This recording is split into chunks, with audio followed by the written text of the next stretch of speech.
Hello everyone. SSC CGL 2021 tier 1 का paper 11 अप्रैल से start होने वाला है। आई होप कि आप लोगों की तैयारी ऑलमोस्ट खत्म हो चुकी होगी, और अगर नहीं भी खत्म हुई है तो बहुत ज़्यादा टेंशन लेने की बात नहीं है।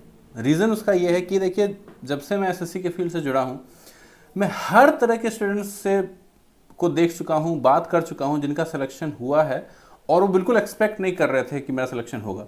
ऐसे लोगों का भी सिलेक्शन हुआ है जिसका टीयर 1 में बहुत बुरा मार्क्स आया था, बहुत कम मार्क्स आया था। ऐसे लोगों का भी सिलेक्शन हुआ है जिनका टीयर 2 बहुत अच्छा नहीं गया था, काफ़ी एवरेज गया था। ऐसे लोगों का भी सिलेक्शन हुआ है जिनका मैथ्स बैकग्राउंड नहीं होता है। ऐसे लोगों का भी सिलेक्शन होता है जिनका कंप्लीटली मैथ्स में इंटरेस्ट नहीं होता है या फिर इंग्लिश में इंटरेस्ट नहीं होता है, उनका भी सिलेक्शन हुआ है। तो हर तरह के बच्चे, चाहे आप जिस भी बैकग्राउंड से आ रहे हो, जिस भी तरीके से आपने प्रिपरेशन कर रखी है, आपका सिलेक्शन हो सकता है।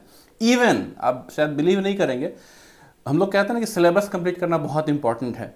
ऐसे भी लोग हैं जो 80% हार्डली उन्होंने पढ़ा होगा सिलेबस, उससे कम ही शायद पढ़ा होगा, फिर भी उनका सिलेक्शन हो गया। और ऐसे भी लोग होते हैं जो शायद सिलेबस को 3-4 बार कर चुके हैं और स्टिल वो सिलेक्ट नहीं हो पा रहे हैं। ठीक है, तो हर तरह के लोग सेलेक्ट हो सकते हैं, ये विश्वास पहले आपके मन में हो, ये ज़रूरी है। तो ये बात मैंने पहले आपको बता दी।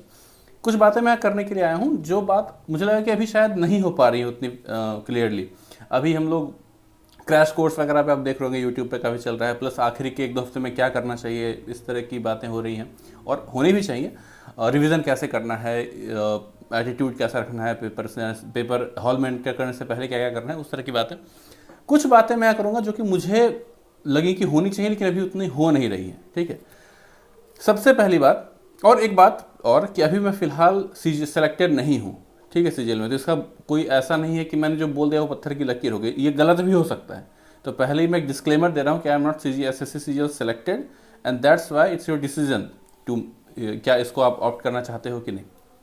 सबसे पहली चीज़ कि भले ही मान लीजिए आपके मार्क्स से बहुत अच्छे मार्क्स नहीं आ रहे हों, या फिर प्रीवियस आप दे रहे हो, आपको उतना नहीं लग रहा है कि मैं I stand a chance in the competition, आपको ऐसा फील हो रहा हो, लेकिन अगर आपने पिछले 6 महीने में या 5 महीने में या पिछले 1 साल में अगर अच्छे से तैयारी की है ना, लेकिन मॉक्स में आपको उसका रिजल्ट नहीं दिख रहा है, तो भी आप हॉल में इस फेथ के साथ जाइए कि आपका पेपर अच्छा जाएगा और आपका सिलेक्शन भी होगा। इस एटीट्यूड के साथ आपको जाना है। और ये कोई फेक एटीट्यूड नहीं होता है, ये एक्चुअल में होता है। आप जैसा मॉक में परफॉर्म करोगे वैसा ही एग्जाम हॉल में परफॉर्म करो, ऐसा बिल्कुल ज़रूरी नहीं होता है। मैंने ऐसे भी एग्जाम्पल्स देखे हैं जिनका मॉक्स में स्कोर काफ़ी एवरेज रहता था, लेकिन एग्जाम में जाकर उन्होंने आउट परफॉर्म किया, बहुत अच्छा परफॉर्म किया। और ऐसे भी लोग देखे हैं जिनका मॉक्स में बहुत अच्छा स्कोर आता था, लेकिन एग्जाम में जाके वो फेड आउट हो गया। लाइक टीयर 1 तो अच्छा चला गया, टीयर 1 में पीछे चले गए, ऐसा बहुत देखा गया है केसेस। तो चाहे आपका थोड़ा मार्क्स कम भी हो रहा हो, आपको कॉन्फिडेंस उतना नहीं आ रहा हो अपने करंट परफॉर्मेंस को देख के कि मेरा पता नहीं सिलेक्शन हो पाएगा कि नहीं, लेकिन हॉल में जब आप एंटर करोगे तो कंप्लीटली आपको फेथ रखना है कि नहीं, मेरा सिलेक्शन होगा ही होगा। ये पॉजिटिव एटीट्यूड बहुत ज़रूरी होता है। अगर ये आप अपने माइंडसेट में अगर आप फीड कर लोगे ना, तो उसके बाद आपका जो टेम्परामेंट है वो बेहतर हो जाएगा, जो प्रेशर आप फील करते हो हॉल में वो भी काफ़ी कम हो जाएगा, फिर आपकी एक्यूरेसी भी बढ़ सकती है उससे, तमाम तरह की चीज़ें। अच्छा, दूसरा पॉइंट जो मैंने एक्चुअली यहाँ पे लिख के रखा है, अभी मैं देख रहा था वीडियोस और नोट कर रहा था क्या क्या बातें नहीं हो रही हैं। तो दूसरा पॉइंट है कि अभी यूट्यूब पे कई सारे क्रैश कोर्सेज चल रहे हैं, पर्टिकुलरली मैथ्स को लेके। मल्टीपल एजुकेटर्स हैं, नो ऑफेंस, सारे एजुकेटर बहुत अच्छे हैं, जिनका भी आप फॉलो कर रहे हो बहुत अच्छा है, बहुत अच्छा है, बिल्कुल फॉलो करो, नो डाउट अबाउट इट। लेकिन किसी एक का फॉलो करो, मैं इतना ही कहूँगा। अगर आप मल्टीपल, मान लीजिए कि 5 टीचर्स हैं, पांचों का आपको बहुत अच्छा लग रहा है, यार सबका कर लेता हूँ, फ़ायदा हो जाएगा कुछ। दोस्तों, फ़ायदा बिल्कुल नहीं होगा, ये मैं आपको लिख के दे सकता हूँ। किसी एक एजुकेटर का करो, अगर आपको बहुत मन है तो मैक्सिमम एक, या वो भी आप चाहो तो नहीं कर सकते हो, इसमें आप कंप्लीटली रिवीजन पे दे सकते हो। अगर आप मल्टीपल पे चले गए, एक तो सिर्फ आपका मैथ्स कवर हो रहा है, प्लस दिन में अगर आप 3-4-5 घंटे, क्योंकि एक वीडियो कम से कम 1 घंटे का होता ही है, 4-5 घंटे अगर आप सिर्फ मैथ्स पढ़ रहे हो, जो कि सिर्फ 25 क्वेश्चन उसके आने वाले हैं, और उसमें भी आप श्योरिटी के साथ नहीं कह सकते कि पता नहीं उस क्वेश्चन को आप कर पाओगे कि नहीं, तो आप कंप्लीट टाइम वेस्ट कर ही रहे हो, वेस्ट ही कर रहे हो अपना आप। ठीक है, प्लस ऐसा भी हो सकता है कि आपको ऐसा लग रहा हो कि यार काफ़ी अच्छा क्वेश्चन बता रहा है और आपको समझ में भी आ रहा है, आप सीख भी रहे हो, लेकिन एग्जाम हॉल और सेम क्वेश्चन आ भी जाए आपके एग्जाम्स में, लेकिन आप एग्जीक्यूट नहीं कर पाओ उस चीज़ को। ऐसा होता है क्योंकि आपने प्रैक्टिस नहीं की उसकी, सिर्फ उसको लर्न किया। ठीक है, और दूसरा चीज़ कि ये जो क्रैश कोर्स हो रहा है दोस्तों, बिल्कुल अच्छे से फॉलो कीजिए, नो डाउट अबाउट। किसी एक टीचर को लीजिए कि ये अच्छा है, और सारे अच्छे हैं, ऐसा नहीं कोई एक कम है या कोई ऊपर है, सब अपने पूरे डेडिकेशन के साथ जहाँ एफर्ट कर रहे हैं तो कुछ अच्छा ही निकलता है। ये बात हमेशा ध्यान रखिएगा दोस्तों कि वो सिर्फ आपके प्रिपरेशन को इन्हेंस करवाने नहीं आए हैं, ये बात हमेशा ध्यान रखिएगा, वो एडवर्टीजमेंट पर्पस के लिए आए हैं। ये हमेशा इज्जत रखिए, उसके लिए रिस्पेक्ट रखिए, नो डाउट अबाउट इट, लेकिन बैकहेड में ये चीज़ रखिए कि वो सिर्फ आपका प्रिपरेशन करवाने नहीं आया। अगर ऐसा होता तो पिछले 5-6 महीने से वो लोग कहाँ थे, अभी क्यों प्रकट हो गए? ये बात आपको बस जहन में रखनी है, ठीक है। इससे कोई नेगेटिविटी नहीं फैलानी है, लेकिन एक सेंसिबल डिसीजन लेना है किसी भी एजुकेटर को ऑप्ट करते हुए या किसी को फॉलो करते हुए, ठीक है। अच्छा, एक बात और आपको बता दूं कि मान लीजिए ऐसे जब अभी इस तरह के कोर्सेज आप फॉलो करोगे, उसमें कुछ क्वेश्चंस वगैरह दिखते हैं, तो आपको ऐसा लगता है यार ये तो काफ़ी मुश्किल क्वेश्चन है, इतना मुश्किल तो मैंने नहीं किया है, मेरा शायद लेवल मतलब कि वैसा लेवल मेरा नहीं है, शायद यही एग्जाम का एक्चुअल स्टैंडर्ड है, लेकिन मेरा इससे काफ़ी नीचे है, तो आप उसको बहुत फॉलो करने लग जाओगे। प्लस अगर आपका टियर 1 अच्छा नहीं गया तो अगली बार आप उसी एजुकेटर को फॉलो करने के पीछे लग जाओगे, जबकि ऐसा नहीं होता है। टफ क्वेश्चंस का रेशियो कितना है आपको पता है, हार्डली 10%। 25 क्वेश्चन जो आएंगे उसमें से हार्डली 2 क्वेश्चन या मैक्सिमम 3 क्वेश्चन ऐसे आएंगे जो सही में थोड़े कैलकुलेटिव होंगे, वो भी कैलकुलेटिव, लॉजिक उसमें कुछ ऐसा नहीं होगा जो कि टफ होगा। ये आपको समझ लेना है, ठीक है। तो इन क्रैश कोर्स के बारे में इतना ही कहूंगा कि लिमिट में कीजिए फॉलो, सबको नहीं फॉलो कीजिए, किसी एक को चूज कीजिए और उन्हीं को फॉलो कीजिए, ठीक है।